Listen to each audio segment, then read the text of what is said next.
நீங்கள் பார்த்துக் கொண்டிருப்பது உங்கள் விஜய். இந்த ஃபோக் சாங்ஸ் ரவுண்டில் நான் சூஸ் பண்ணியிருக்க சாங் பஞ்சு முட்டை சீலை கட்டி.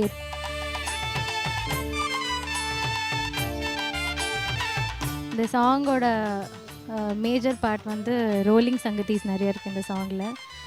அனந்த் சாரோட ட்ரைனிங் செஷனில் நிறைய கற்றுக் கொடுத்துருக்காரு ரோலிங் சங்கத்தீஸ். இது எல்லாத்தையும் இதில் இம்ப்ளை பண்ணி என்னால் முடிஞ்ச அளவுக்கு பெஸ்ட் கொடுக்க முடியும்னு நான் நினைக்கிறேன்.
வைஜெயந்தி நல்லா பாடினீங்க. பட்டு வண்ண லவுக்க போட்டு நீங்கள் நல்லா கேளுங்க, நல்லா பாடுறீங்க, இன்னும் நல்லா பாடணும். Okay, thank you. வைஜெயந்தி, ரொம்ப எஃபெக்டிவான பெர்ஃபார்மன்ஸ், பியூட்டிஃபுல்லாக இருந்தது. உங்களை பார்க்குறது, டான்ஸ் ஆடினது, பாடினது எல்லாமே நல்லா இருந்தது. ஸ்ருதியெல்லாம் கரெக்டாக இருந்தது. இது வைஜெயந்திக்கு மட்டும் இல்லை, எல்லாருக்கும் சொல்கிறேன் நான். ஃபோக்குக்கு இன்னேட்டான ஒரு ஸ்டைல் இருக்குது, அதுக்கு உள்ளே இருக்கிற ஒரு ஸ்டைல் இருக்குது. அதே மாதிரி ஃபோக்கு கண்டிப்பாக அப்படி இருந்தானா தான் அதுக்கு அழகு. Okay, you need to listen. Okay.